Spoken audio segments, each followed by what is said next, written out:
keep it simple. Just trust yourself. Lean on that faith that what you have is good enough. Another thing as well, art has no deadline, because I used to think like, oh, I have to put this out now. Like you know when it's time, and when it's time, it'll feel really good.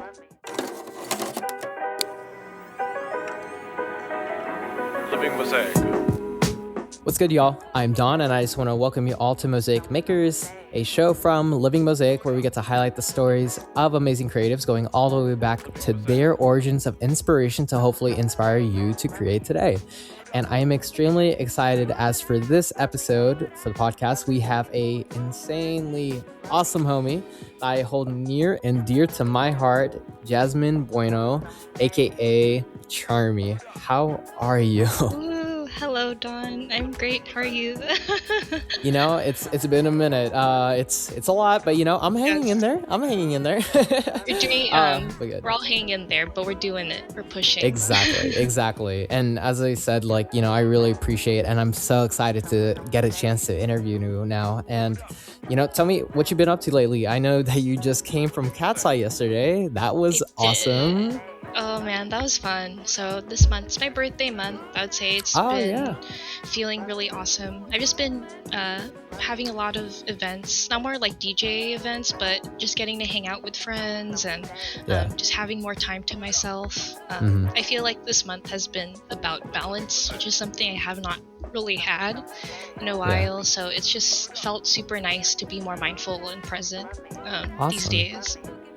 Yeah, no, I mean, especially, you know, you as a creative, I mean, both of us to some degree, it's always good to know when to take a break, because as how it is just, I don't want to say that stigma of counterproductivity because of taking a break, but if anything, it increases your productivity because you allow your brain to reset, to relax.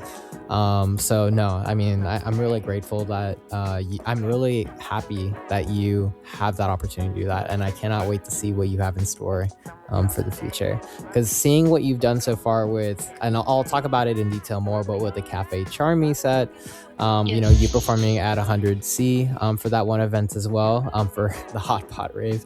It's really cool to see you embracing a lot of who you are and showing that, and us being blessed to see that. I know this is this is the intro, so I'm getting so into it right now. But, you know, I'm just glad to be able to get a chance to interview you.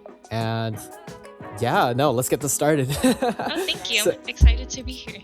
Of course. So diving in first, let's circle back all the way to the beginning. So before you got to this point in your journey, I want to go back to your origins. So first off, you were born and raised in Los Angeles, correct? You grew up in the South Bay for most of your life, right? Yes, sir. I was born and raised here. Yep. Yeah. No, you're good. That's my whole life. Never moved. No, you're good. And then, you know, one of the things that I noted as well is, you know, you had a lot of childhood memories in getting involved with the creative scene, or at least really being enjoying a lot of that experience as a child. So for example, I picked through a lot of your childhood memories, you know, you listening to Paramore, you listening to Lemonade Mouth. I love that. That's great. And then also growing up watching a lot of anime. And I know your family was big in your life in terms of that. So I was curious if there was any influences growing up that really made you tap into that creative endeavor, or realize, oh, I should try it. Yeah, so I feel like, well, I grew up in a very traditional Filipino family. I was sheltered. I was the youngest child. And of course, being in a traditional Filipino family, it can be flawed at times. Sure.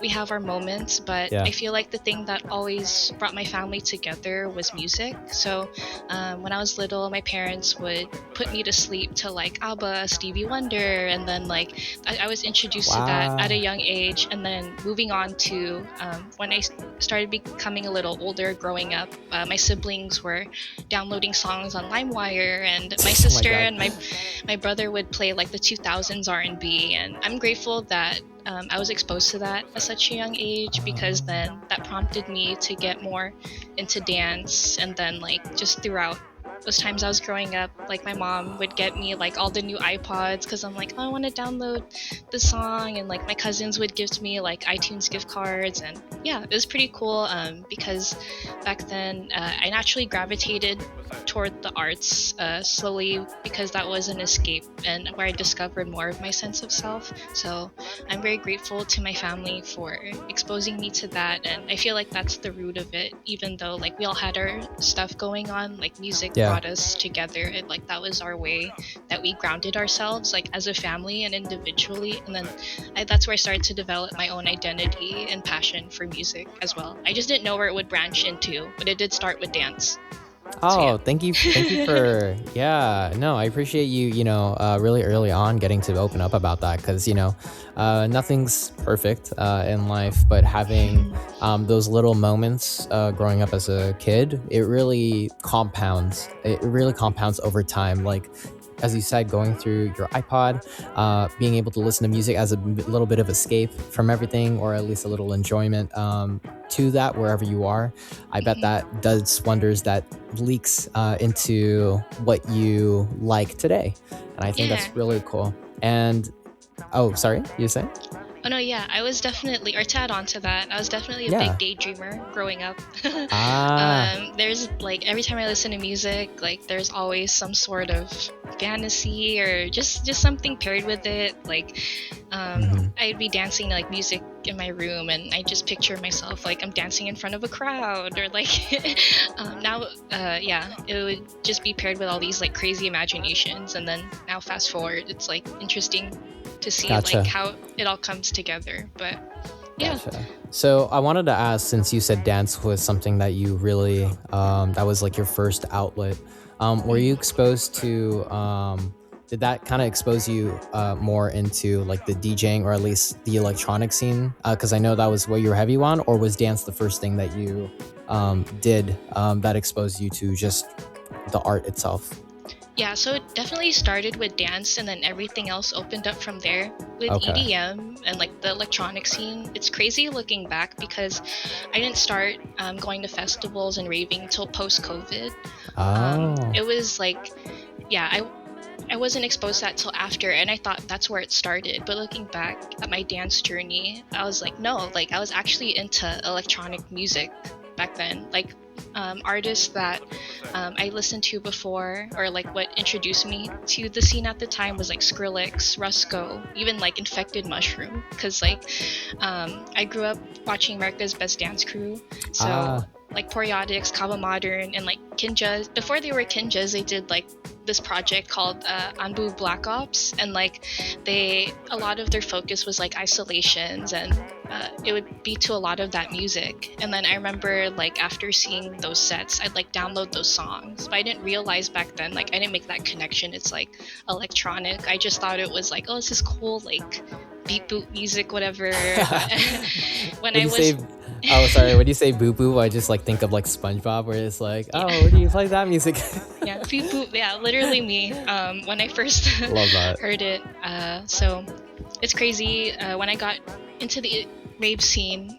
When I heard those types of songs again, my body kind of clicked. Like, oh, I've heard this before, but like listening to it again later on, I developed a new connection with it, like with DJing. Okay. So yeah, it just opened up a layer I didn't really know that was there, but I guess it had been. Yeah, because I was like, oh, like I started to kind of piece everything together, like, oh, this is like the origin of it. Started with dance, isolations, but listening to the type of music and the culture that came with it, like that was a whole nother door that opened for me. So it was really cool.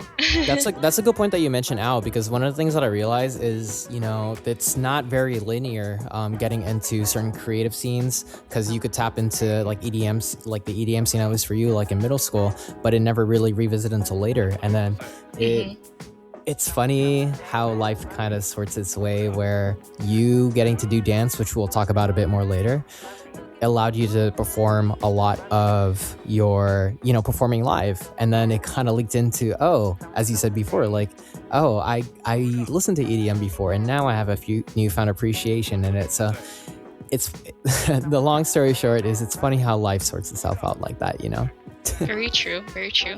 So tell me, when we go a bit further, I talked about it, tapped into a little bit, is dance. So when you started dancing, you did a competition around in a high school. Is that correct? Before you started to do it during your undergrad? Yeah, so I've actually started dancing since I was in middle school. So it's like basically since 2009 was like my timeline of dance was 2009 to like 2017. And I started off on a junior team called Future Shock LA. They were based in Carson or like Torrance area, and that's where it's crazy too, because we had an adult team called Culture Shock, and some of the members on Culture Shock were some people from like Poriotics or like I was already exposed to those types of dancers as well, and I didn't even realize it. So I was very grateful to train in that environment and learning foundational styles of hip hop. So it wasn't just commercial choreography, like they taught us like popping, locking, all of that, like got to the root of it. And then I did that from middle school to my senior year of high school, so 2019 to 2015, so 6 years on that junior team. And then in college, that's when I joined Common Ground, competitive college team based in UCI. I was going to Cal State Long Beach at the time, and I don't know how you did that. That's commitment right there. That's a lot, commuting between Long Beach and Irvine. For context, listeners, that's LA traffic, 30 miles in between, where she would do dance, like Hell Week dance rehearsals till like what, 4 or 5 in the morning, and make it to class by like 8-9 a.m. Like most of the times I didn't, but it was like like crazy experience for sure. But that's the part of that that collegiate culture. Like you stay up, you have these Hell Weeks, and getting to perform at Vibe was super cool. That was like the competition, the bucket list competition, because like a lot of teams would come out from different areas for that comp, and getting to experience that was super cool. It's funny that you mentioned that too. I think one of the things that I see from, not only DJing, but also, your performative things that you do with dance as well, is how much those experiences allowed you to be able to perform live, to be able to be comfortable with that and expressing yourself. Would you say that's the biggest takeaway that you've had through that time with those competitions? Yeah, absolutely. And that experience? Yeah, absolutely. I had, back then, there was a dancer friend. He told me one time, we were like sessioning at like a dance studio at school, and he commented on me, and he was saying like, oh, like you're like a silent but deadly dancer. And I feel like that phrase itself kind of stuck with me, because growing up too, like I'm very it's so funny too, like if anyone were to see me DJ, and like you see me in real life, like I'm not like it's different. Both are sides of myself, but I feel like when I'm performing, like that's who I really am. When I'm just, for lack of a better term, not civilian, but like, you know what I mean? Like when I'm just like, I get it. Like in your 9 to 5, your 9 to 5 life. When I'm like my plain old self, like no one, it's like that meme, like no one knows like I DJ or play like heavy. They're like, no one knows that, it's very unsuspecting, but yeah. That's really cool though. It kind of shows how the outlet of art, I don't want to say it shows a different you, but it shows how multifaceted your personality is. And when you love doing what you do, it kind of shows different things that not a lot of people will be exposed to otherwise. So it's really cool that you had that outlet early on that allowed you to be wanting to do it. So that's cool. And this is pretty much your entire, like that was pretty much the majority of your creative venture during your undergrad time in Cal State Long Beach? Oh yeah, so during Cal State Long Beach, my college journey was very interesting. I feel like I didn't really take anything creative seriously till after I graduated, actually. Because when I first started college, I wanted to be a pharmacist. So random. I don't know why. Like, I was like a health science major, and then I took bio in chemistry, and I was like, fuck no, never mind. That's probably not for me. And then I actually even like I tried to work at a pharmacy for a bit. Like I tried to like make my way in that industry, I guess. Yeah. And then I worked at a pharmacy for like 3 days, and then the manager was like, "Oh, like we're gonna let you go. We're gonna we hired For someone 3 else that's days. like, yeah, Wow. like no warning. Like I showed up to work and they're like, here's your check, and then I took that as a sign, like, okay, yeah, like, well, you know, fuck, I just don't think this is for me. And then Sure. I was trying to look for part-time work undergrad, and then I got a job at the Apple store. So I worked at the Genius Bar, and I was being surrounded by tech, and I was having like talks with my family, and they're like, oh, like, don't you like computers? And I'm like, oh yeah, like tech is cool. And then that's where I kind of segued into tech. But by that time it was like my second going into third year of college. Like how am I gonna change my major to reflect this? Like I stayed. So No way. thankfully the college counselor was like, oh, you can minor in computer science, and then you can be like a business consumer affairs major, like whatever, it's short enough. I mean, at that point I'm like, I'm just trying to like graduate college. Like it was just so crazy. That's why I say college is so interesting, because I just did that, but like I didn't, like there was really no like super crazy vision. Creativity was like, I feel like it's always been in the background, but that wasn't like my focus. I was just and at that time, like living out, being with my parents still, and just having this like kind of people pleasing mindset, or like what will look good to other people. But then tech was kind of the middle ground, where I was like, well, that's something I enjoy, and I guess kind of looks good on paper, I guess, like whatever.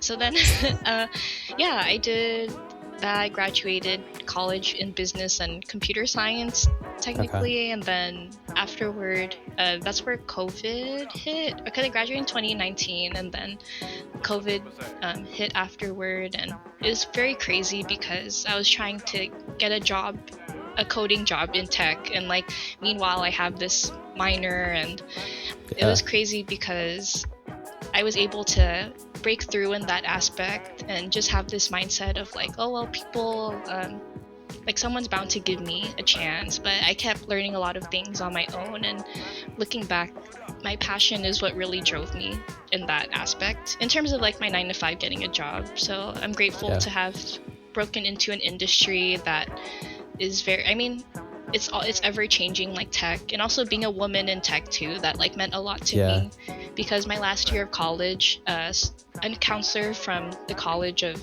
Engineering like actually told me like, oh, I think you should do something else. Like I don't think you can be in tech. I remember I left that session, I was crying, I was like, no way, like but I did it, like, so I'm very grateful. Look at you now, being able to do that, So and I'm I very mean, grateful.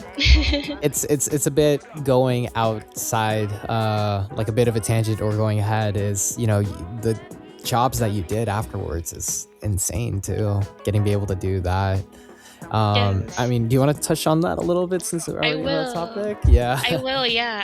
I'm pretty proud because looking back, I'm like, that's crazy. Like given the experience for context, I don't have a computer science degree. The minor is literally just like I took like 5 or 6 classes, like, and the consumer affairs major like also random, but somehow I was able to break into being a platform engineer at Disney. That was like my first like breakthrough that I'm very proud of, because prior to getting that role, prior to getting that role, like I worked for a lot of smaller startups. Even like in the job application process, like there are people, like, you know, there were some doubts, like not for me, but like I guess like a little bit for me, but like just people kind of like side-eyeing, like, oh, you're trying to break into this industry with like little experience that you have. And I'm like, well, like but the belief in myself, I feel like that's what carried me through that and like got me those roles. So I'm very grateful that I stayed true to that passion and just kept going for it. And I feel like that's what carries me like to today. Like I have doubts that come up like generally, but I still like the fact that I can still trust myself and believe in myself is what carries me through. So working at Disney, and then I wanted to pivot for a bit, so I did project management at HBO, which is also like a crazy opportunity that found me. And then most recently, I went back into tech at Taco Bell, and yeah, like now I have these places on my resume. Like probably my younger self or like high school self, college self would be like, damn, like what the, like that's crazy. I just, oh man, that's even, really like, cool though. Thank you. Just saying it out loud, it's wild. But again, I'm very proud because there was so much that went into accomplishing those things, and those are things I'll still hold true. That's good that you point that out, because one of the things that I realize as well is when when people post stuff or, put in that work, not either in the professional side or the creative side, people only see the end product. They don't see a lot of what amount of trial and errors that led up to it. So it's good that you point that out, because it's tough to go through that, but I don't want to say necessary, but if you want to do that, there has to be trial and error, and you have to do it and learn those lessons before you succeed and find that product that you want, because nothing works in a first draft unless you're an anomaly.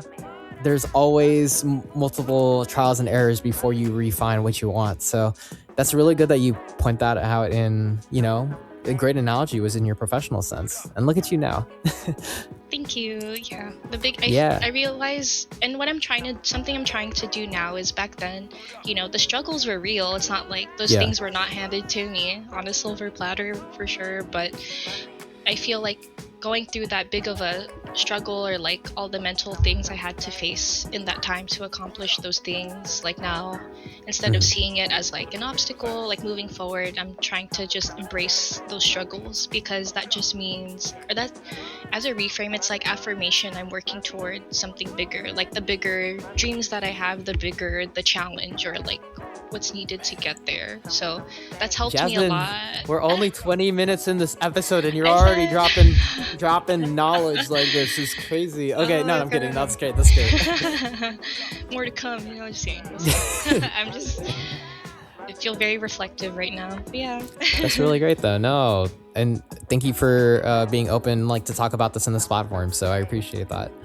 So going back to what we were talking about, we got into your professional experiences. So let's go back to when we were talking about when you were graduating. I think one of the things that I found out was when your DJ career started, or at least learning about it, it was your time post-COVID, right? When you started to think about that. So tell me a bit about that, especially since post-COVID, I mean, just COVID in general, you were working on a lot of other creative ventures. Yes. I remember you sent me your live stream before when you were muy bueno. We're playing Valorant, and it was interesting because you pointed out that was a great step for you into DJing, because it allowed you to grow a lot of confidence to be in front of the camera. So tell me about that, and then how that led into you becoming a DJ into that, or at least thinking about it. Yeah, so COVID, a very interesting time, but I feel like it was a necessary time, because, and it was definitely life-changing for everyone, right? I feel like everyone had their own type of epiphany during COVID, but it's interesting that you asked earlier, like, whether during college I thought about like the creative pursuits. Like COVID happening like after I graduated college, I feel like that's where it really forced me to think about it. After graduating, I always considered myself like a closet creative, because that term to me is like, oh, I want to be creative, but I'll immediately shut it down. Like, no, like, I'm scared. And then during COVID was when I actually got my first, I finally broke into tech. I got my first coding job. I was a QA analyst for Genesis, the car company, and a coworker of mine started doing live streams on Twitch, and that's where I got curious about the platform, because I saw how much fun he had doing it. So It was really cool that's where I kind of got interested in Twitch and streaming. So when I started streaming, I didn't show my face. I was just playing Valorant with friends, but I thought like, oh, I'll go live, like we'll just see what happens. And then eventually people started showing up. I got support from different communities, and some people I'm still friends with now that I met on Twitch, which is super awesome. But yeah, I played games, and then I did just chatting for a bit. And then when I would work, I mainly worked from home, so I would hop onto Twitch and discover DJs on there. And it was cool to just like have that in the background. And then that's where DJing kind of got into my head. So also, fun fact about the name Muy Bueno. I've had a bit, I don't want to call it identity crisis. We'll talk about it later. I've had so many like variations of my name, like DJ name and like my name in general. Because my name is so common, like Jasmine. So it's like, I did Muy Bueno because I'm like, oh, like Jasmine's such a common name. Let me do Bueno, like my last name, you know, right? Like they make it different. And then when I joined Academy, that's when I'm like, no, like that's the lore behind that is like, well, I want to reclaim claim my or own my name. Like even though the name Jasmine is common, it can be spelled with a Z or an S. Mine is spelled with a Z and no E. Like, you know, I can still embrace and make something unique, something that's so common as a name. So that's where it started. Muy Bueno was just a product of like, oh, I'm scared to like put my name out there. And then when I became a DJ, that's where the Jazumi came in. Jazumi, and we'll talk, and then we'll talk more about that. But yeah. So no, that's cool. I think it's really cool to, you know, see that origins, because it allows us to see your thought process with doing these things, and not only the thought process at the time, but also what led up to it. So no, that makes sense. No, I appreciate that insight. So tell me, you mentioned Academy of DJs, so tell me what made you apply, and just that experience in general that allowed you to, you know, become who you are in a sense. Yeah, I feel like that process in itself was also very kismet. I remember the time I decided to apply also. I was listening to the grad, season 11 grad sets on the way to, on a road trip to Vegas, because it's like a wild trip. And I remember like thinking like, oh, this is pretty cool. And I knew some friends from the dancer community already affiliated with Academy. It's a name that had been popping up for some time, but I thought nothing of it till I heard the mixes. And then I got curious and looked up I went on their website, and then I saw like, oh, the applications. And I think I was like 2 days late. Like I had saw the application, I saved it, and then I applied pretty late. But one of my good friends, shout out Earl, he used to be on he's a family friend of mine, but he was on staff at the time. And I told him, well, I'm interested, and he told me, but I said it's too late, and he's like, oh, just apply anyways. And then me like wanting to kind of back out, I'm like, no, it's too late. He's like, no, just do it anyways. And then it's just kind of like, well, fuck it, I'll just do it, I'll submit something. And then 2 days later, I get a call from Diho. I call her voicemail, but he's like, hey, it's like Diho from Academy, just want to let you know, like, you made it, or we accepted you season 12. And I'm like, what? Like I applied late, and like I didn't even think anything of it. I was like, oh, at least they have my application, I guess I'll do it next year. And when I got that call, it just felt like, wow, like this step is meant for me. And then going through that process, or starting that process in general, or getting ready to take on this new skill and put myself out there in a different way, because I was used to doing it through streaming at the comfort of my own home. You know, like I would go live, like, and the thing with streaming and DJing are like pretty different, right? Like with streaming, I'm at home, like I have my camera, like no one's right in front of me, versus getting ready to go into DJing where like I'm right in front of people, the spotlight is on me, like I'm operating this. Controllers were so like confusing to me at the time, like how am I gonna do this? But here we are, you know. Yeah, so, you know, leading up to, you know, the struggles of learning to DJ and the likes, tell me just your biggest takeaway from that experience, going through Academy. Yeah, going through Academy, I feel like I definitely learned a lot back then. I feel like I absorbed things a bit late, because it is or at that time it was just fast paced to me, because I had no DJ experience. I had no idea like comprehending everything. Like I didn't realize it till like a bit later on when I found my own way to apply it.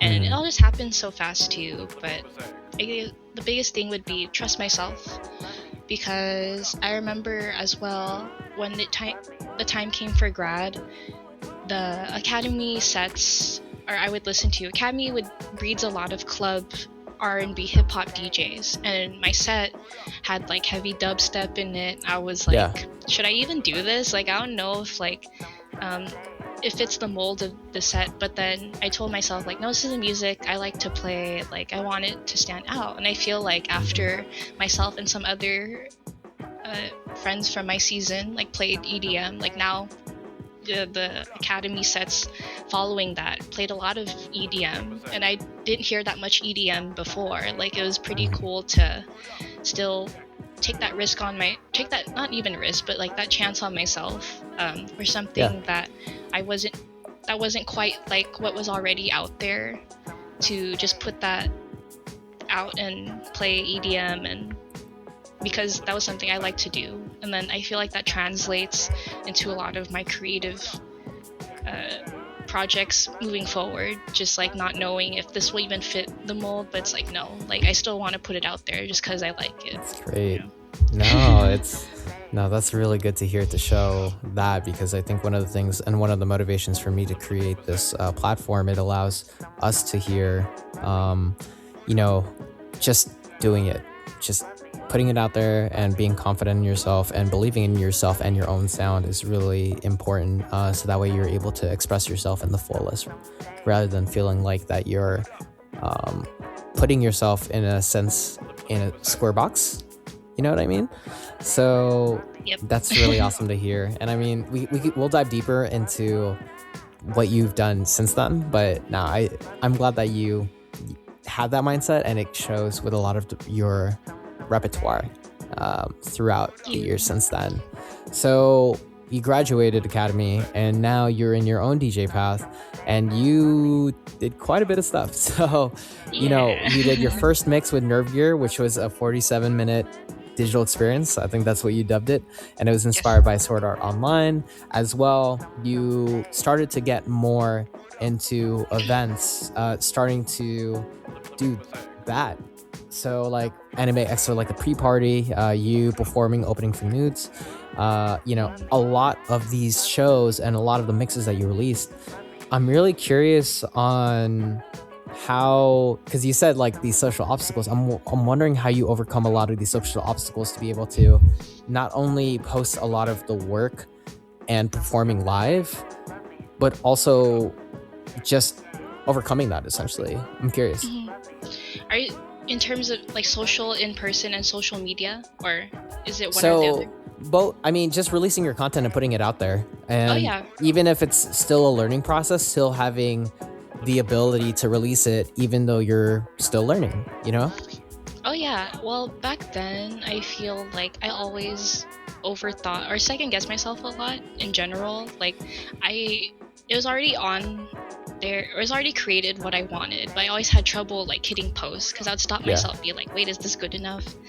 And I feel like what helped me overcome it was just that belief. I would just remember the intention of when I created that post or whatever I put out there. So with Nerve Gear, right, I remember after I graduated Academy, I was really excited to start posting mixes on SoundCloud, because I listened to mixes on SoundCloud for a while, but the fact that like I get to put something of my own out there with these new skills that I learned, it was really cool to I remember like just the planning phases of like anything that I do. It's always just so fun, because I had a lot of fun doing it. So when I made that first mix, I remember I wanted it to be kind of sentimental to me, because I was also showing this identity as like an EDM DJ, and I thought I'm very intentional with the things that I create. So for my first mix, I'm like, I want to take the listener on a journey and include something that I love, which is like Sword Art. And it's like, how can I make that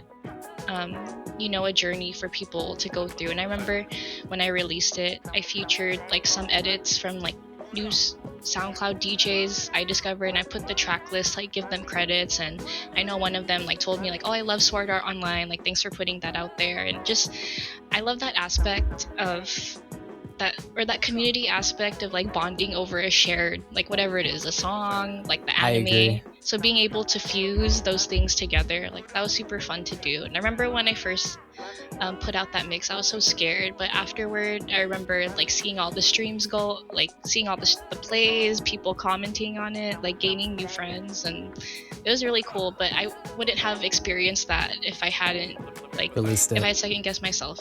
Yeah, I think that's one of the touch points that you put into that I really want to expand a little bit on, is how when being a DJ, I mean, I'm just speaking this from you, but talking to a lot of DJs, is when you play someone's mixes, that community, you kind of see that feedback, and it allows you to connect within people that you wouldn't have thought otherwise, but obviously, you enjoyed the song.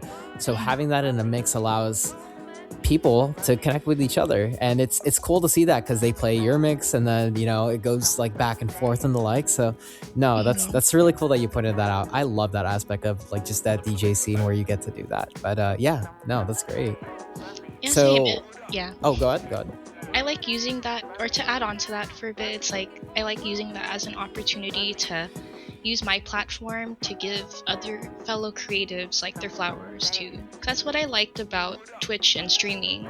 There was a community where people would support me on my streams, me on theirs, but be able to do that in a DJ and music aspect, it was also cool to see it in a different light. And just pass on, like in terms of content, like it's cool putting like content out there, but my favorite part of it is like, I'm putting out this content, I want to highlight this person, and like vice versa, right? Like it just builds that connection, or people to discover me to discover other people. Like it's just a never-ending chain of inspiration. That's how I like to see it. That's great. And then you said, so I don't know if you touched into it, but was that a similar sentiment where when you perform live, just overcoming that as well with the mixes? That's another obstacle to overcome. So tell me about how you overcame that. Yeah, performing live. So it's funny because looking back to when before I would have a dance performance, I spend weeks at rehearsal, and the time comes, like my team's on, or I'm on deck on stage, and then waiting for the curtain to go up or the MC to introduce us. Very, very similar to being a DJ, but I mean on dance team, like I'm with a group of people, and then as a DJ, it's like just me.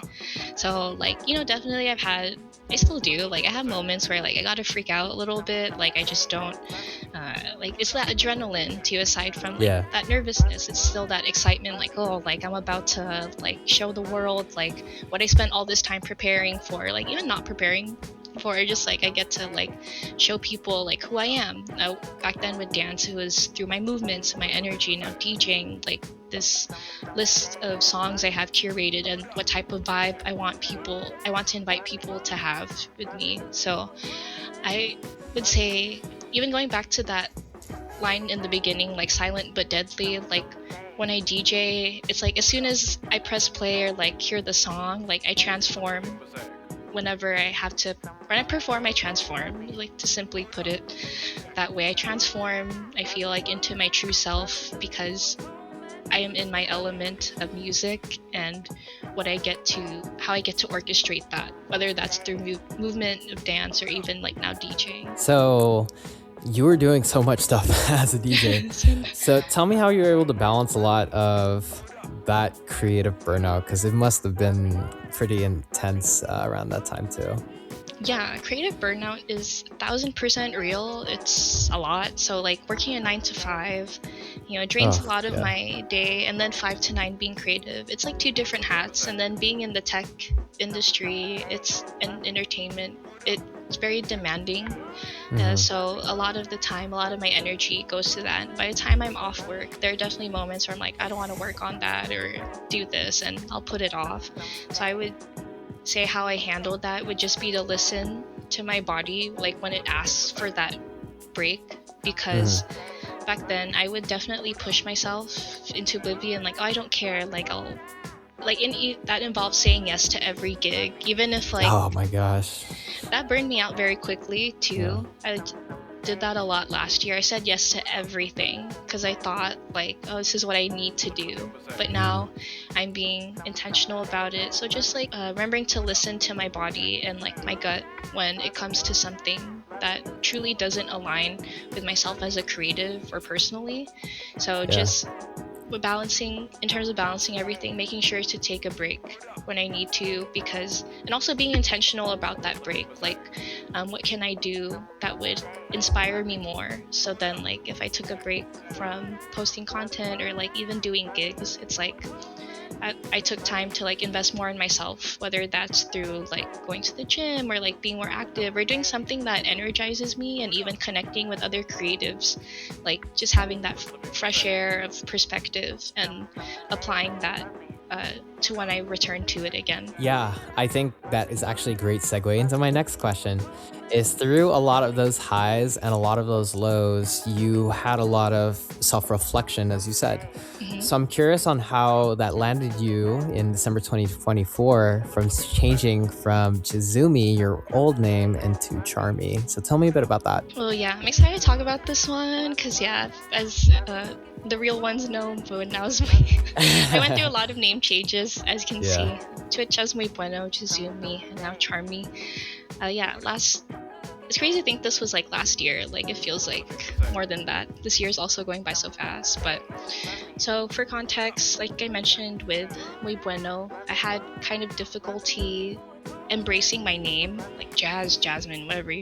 I wanted to be unique. And then when I was Jizumi, so I actually didn't come up with that name myself. That was given to me by people and experiences that don't align with me anymore, to say the least. So that association, it just didn't feel right having it. It was kind of that association of, oh, this is like my name that's given to me, but it doesn't fit who I am anymore. And even more so was like, I didn't come up with that. Like it was also on a personal level, I was just like a huge people pleaser back then. So I remember when I was coming up with DJ names for Academy, I enrolled at the time. I just accepted it at the time because I'm like, sure. But of course, the more I outgrew it, I just felt it was time to come up with something I wanted to reclaim for myself, because that's what I didn't like about it deep down. Like, and what not, most people don't know, like even when I would do gigs, like it was also annoying having to explain, like, oh, Jizumi, people would pronounce it wrong, like JV Zumi, or like, you know, like whatever. Yeah, it just would be hard. It was like a challenge already, and then just deep down I just didn't like that. Like I didn't come up with it. Yeah, that was something that was given to me, and I wanted to reclaim that, having something I created. So with CHARMI, another alternative to when I was coming up with DJ names during Academy, it was either go with a name that was relevant to my actual name. So that's why I went with Jizumi at the time. But I also thought, it would be fun to have a name that doesn't relate to my personal name at all. And then I started thinking more about the identity, and then I eventually landed on CHARMI because Black Clover is like my favorite anime, and like the character on there, CHARMI, it's with a Y, not an I, but I feel like the MI in my new name, it still it still takes from the Jizumi in my old name, and just giving that more meaning, it just felt right to make that my new DJ name and persona, because it's like I get to switch up my name to something that's not related to my own, but still make it feel like me. So, I get you. No, it's always that hard step to change, especially after having so much under your belt under that previous name. But it's really gratifying to hear that it's just taking that step and then seeing the love that people love it and embrace and enjoy and just love seeing you doing your own thing, essentially. So that's really great to hear. I think now looking back in the script and everything like that, having those first couple events, getting used to it, it must have been something to get used to, but nonetheless it must have felt really empowering to do that. And that kind of led up after your gigs and stuff like that, going through CHARMI. Tell me how that led up to your first official event, the CHARMI Cafe. Yeah, well, after I changed my name and I announced it on my birthday last year, and December 2024. Yes, yeah, and also happy belated, like early yes, birthday. Soon. Thank you.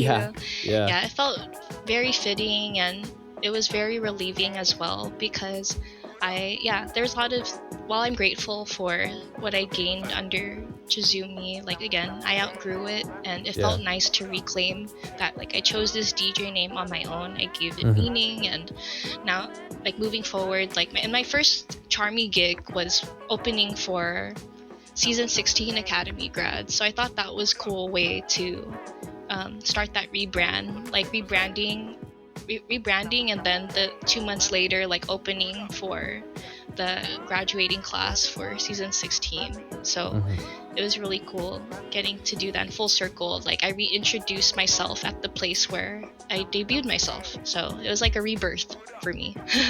That's awesome. Yeah. Now, tell me how that led up to that CHARMI Cafe after you got some experiences under your belt under that name from that launch. Yeah, so a CHARMI Cafe, basically, shout out to Back to Burbs. They're a smaller mosaiq collective, that reached out to me around December as well. They actually reached out to me before I announced my rebrand. They reached out early December last year, and they're originally going to do a show the same day that I opened for Academy, but I remember like a bit later on they told me, they're not going to do events anymore. They pivoted to making content, and they're like, well, because we reached out to you originally, we want to give you a platform to showcase yourself, showcase you as an artist. Can we record this YouTube set for you? Like you can make it whatever you want. And shout out to that team. Like I'm very grateful to started that connection early on. And I remember when we had our call, I was like, because they actually reached out to me as Chizumi first, and I said, I'm actually going to rebrand by the time like we collaborate on whatever this is, right? Like the set.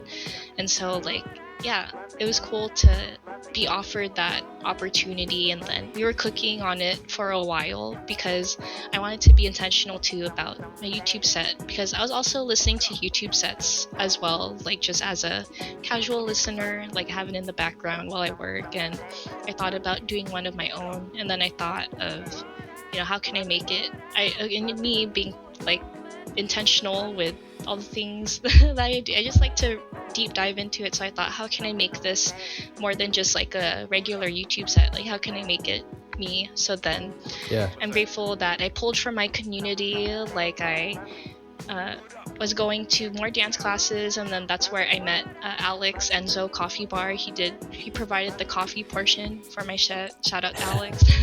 And I also linked up with, or got to know the owners of Wave Studio that let me use that space, and just getting inspiration from coffee DJ sets. Like, I mean, no one was inviting me to do coffee DJ sets, so I was like, I want to do my, why not make my own, and then it was definitely kind of stressful, just more so like not knowing like what's gonna really go into especially like in the last couple of days, just trying to get all the logistics for it. That must have been crazy. It was a lot, and then the more I saw like the Partiful, like it was cool to see people, like more people attend, but then I'm like, damn, like I don't know, like I hope it lives up to, like I just hope it's executed like nicely, and I knew it would be, but it's just like you don't know until you're there kind of thing. Yeah, like, I get this it. is just something I'm not used to, but once it came down to it, it like definitely exceeded my expectations. Like my favorite part was just seeing all my friend groups mingle with together. each other. Yeah. Like I love that. And then there are a couple people like that told me like, oh, like you did that, or I talked to so and so, like I met them at your event, and like I love bringing people together. I just love that community, like, and people that now, like I'm glad you got to meet them at that event, or like they knew you already. Like growing up, like since I watched a lot of TV, I like crossover episodes. It's like those are like crossover of the friend groups to me. Like it was like I know you were into Disney like growing up. It's like like Sweet Life and That's So Raven, like in Hannah Montana. It's like that sort of it universes really was. colliding. Yeah.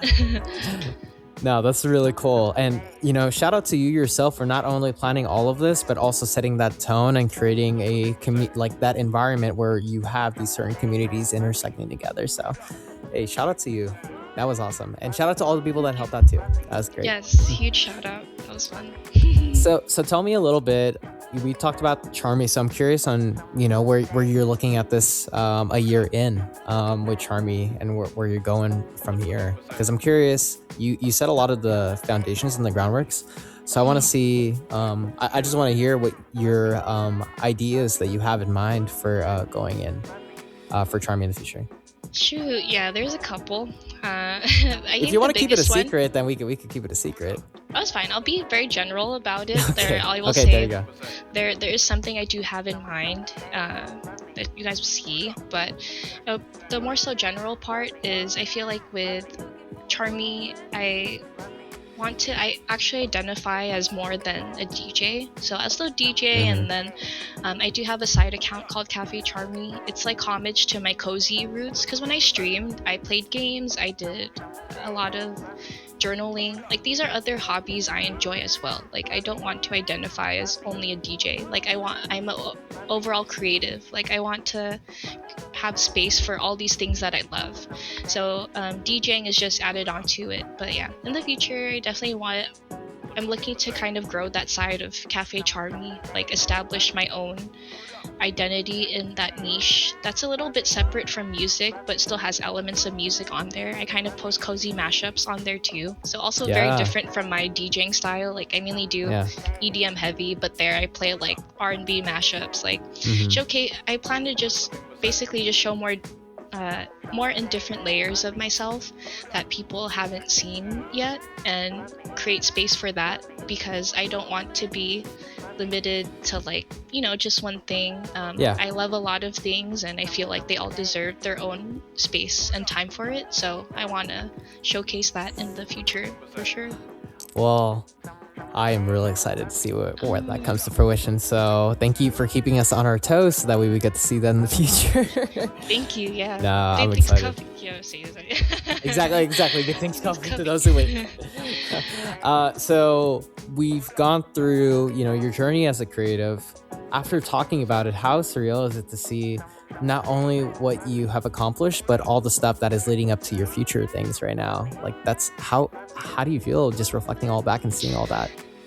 I feel very proud, and it's interesting because I say that with no like hesitation. Back then, my old self, I was very timid, I would say, and in that terms of second guessing, I would be like, oh, I guess I'm proud, like I'm happy with the confidence that I've gained. Don't say I guess. I am proud of you. You're doing amazing, Jess. No, yeah, back then I would say that, but now I am proud. I say that with my chest. That's great. No, that's good. Yeah, I feel very grateful, and I have my community. My community is a huge part of that. In terms of contributing to it, because there are many times this year especially where it's so tempting to fall back into that doubtful headspace of like, I guess like not, like never mind, like just telling myself never mind. But now I'm like, yeah, like let's just see what's next, and not think about it twice, so it feels really good to say that, because I couldn't say these things so confidently back then. Yeah, I think a fun little tidbit that I was doing during my research is that you had an old tweet that said, don't want to live a life with no regrets, not gonna let anything or anyone stop me from doing the things I can while I can do it. Here's to being true to myself. That's tweet. I could pull it up, but it's really cool to see that evolution into It's good to see the evolution that you have now, and to go back as well. Your tattoo of Rila Kuma and Korla Kuma. Did I pronounce that right? Yes. Okay, sick. Okay, I was worried about that. But the tattoos that you have and your mascots of not only letting go but also seeing your old self be free. It's really cool, and as you mentioned before, just your younger self I bet that she's super proud of what you've become and what you've accomplished so far, and excited to see what you have in store. So I can't imagine, like, that's how you feel in a sense. So yeah. Oh, thank you. Yeah, to be a bit more vulnerable for a bit. When back then I would kind of look at my younger self in the light of like, oh, she went through a lot, and these are the things, like, just basically like these silent battles like no one talks about, right? Like I feel like I had that, and that's why creativity was so big to me, because it was not only my escape, it was what held me when I went through like trying times growing up. And now I get to back then I kind of kept it separate, like, oh, that's my childhood self, but now I am having this mindset where I'm like, oh, like, let's bring her into this new world that we've created, that I wish she had.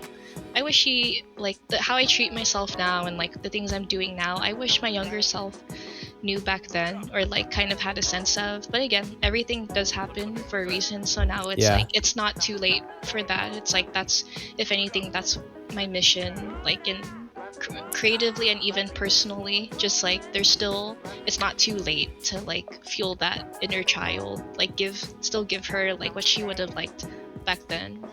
Like, and that's what happened with like when I Cat's Eye concert last night. Like, I couldn't afford to go to concerts as a kid as much as I loved music, but now as an adult I get to spend my adult money on concert and like music and experiences and enjoying it. Oh no.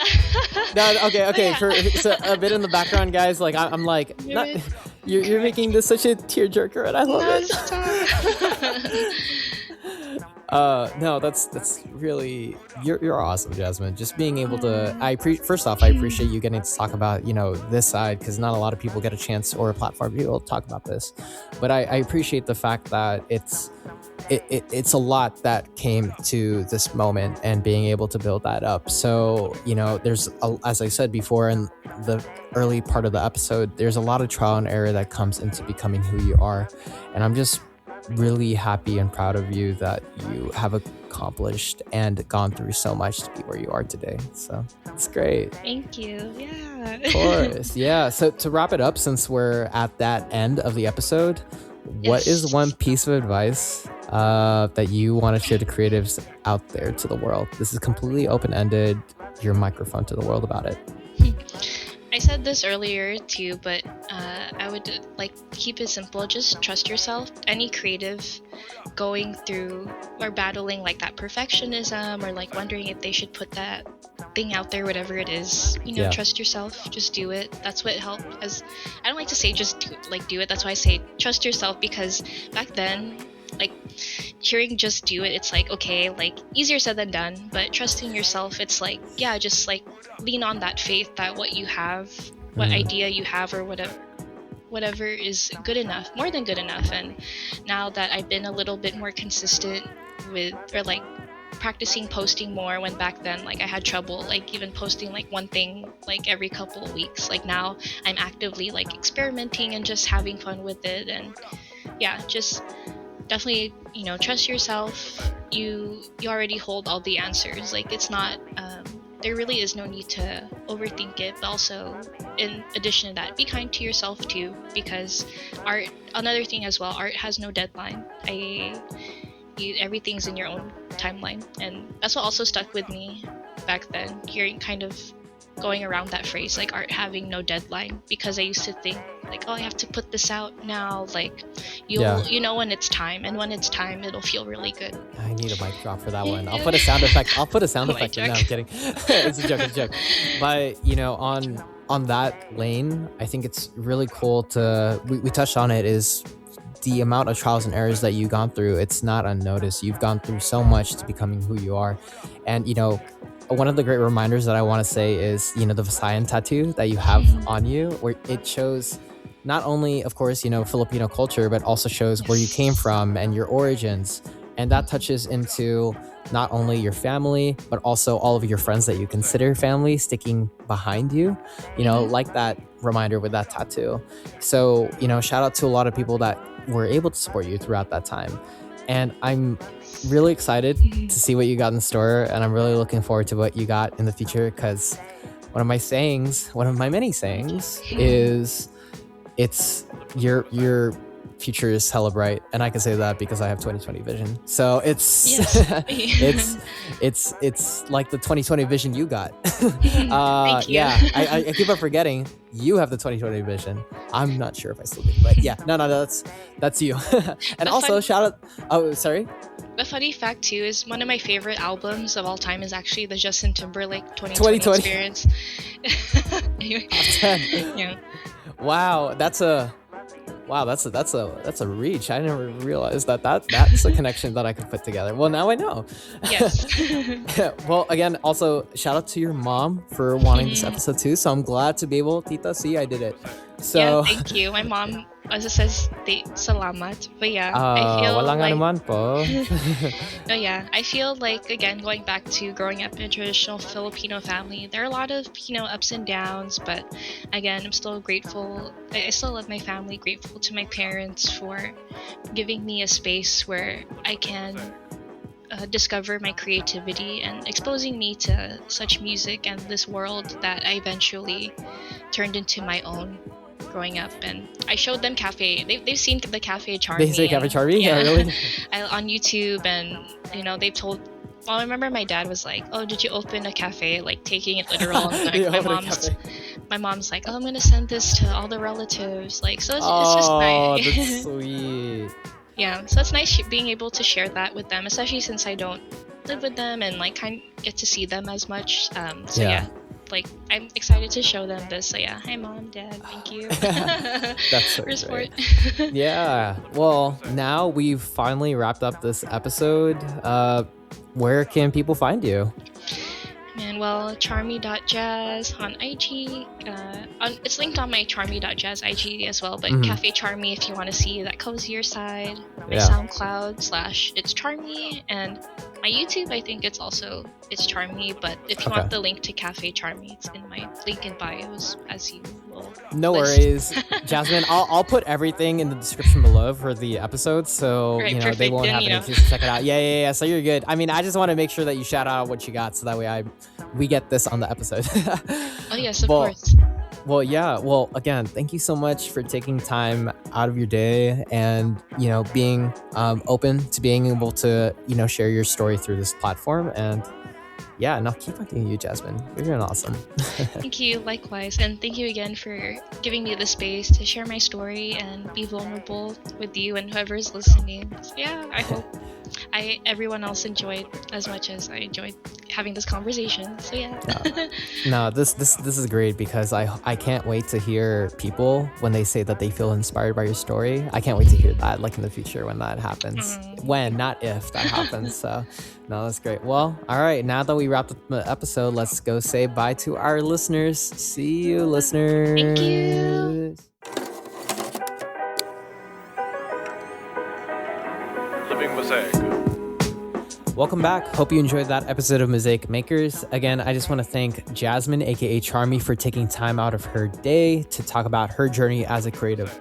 From growing up in a household filled with music of all different genres, all the way to her leading to dance, out of all things, in high school and in college, which then led her to another part of her creative path with DJing. And then finally, throughout her creative journey, finally landing into her rebrand, CHARMI.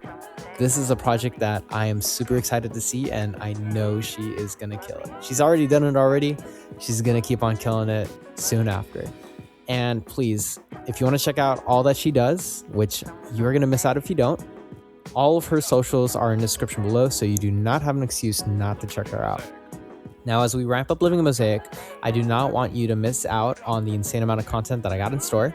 So please follow Living Mosaic on our website, livingmosaiq.com, on Instagram at livingmosaiq, and all of our available social platforms below. I have it all in the description, so you get to check it out. And if you like the show, please show your love by getting a like, share, and follow on all of our available podcast platforms, whether it be on YouTube, Spotify, or Apple Podcasts. I want to ensure that we get to spread this inspiration to the world, and with your contribution, you are helping. And hey, please leave a good review and highlight anything you love in particular about this podcast, so that way we get to curate this to be the best experience for you, the listener. So thank you again for taking time out of your day to listen to this episode of Mosaic Makers. Hope y'all have a great rest of your day, and I'll see you on the next episode. See y'all.